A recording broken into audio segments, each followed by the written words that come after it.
Hi guys! කොහොමද ඔයාලට? යමුද මාත් එක්ක කැන්ඩිවල තියෙන ඇහැලේ පොළවලාව වැක්ස් මියුසියම් එක බලන්න.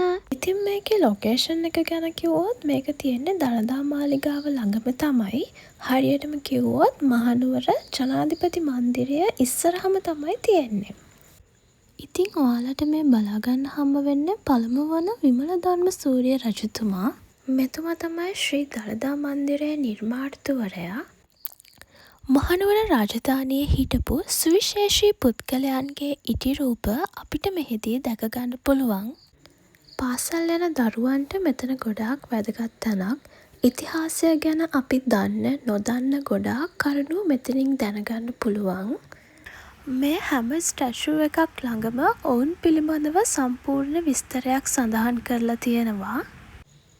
ඒ වගේම මෙතන තිබුණ තවත් විශේෂ දෙයක් තමයි මේ හැම කුටියක් ඇතුළෙන්ම ඒ අදාළ කතාවට ගැලපෙන විදිහට බ්‍රැක්ග්‍රවුන්ඩ් එකෙන් වෙනමම මියුසික් එකක් ප්ලේ වෙනවා. ඉතින් ලාංකීය ඉතිහාසය ගැන උනන්දු වෙන ඔයාලා අනිවාර්යෙන්ම නැරඹිය යුතුම ස්ථානයක් තමයි මේ ඇහැලේ පොළ වැක්ස් මියුසියම් එක.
ඉතින් මගේ වීඩියෝ එක ඉවර වෙනකම් බලපු ඔයාලා හැමෝටම thank you so much. Bye!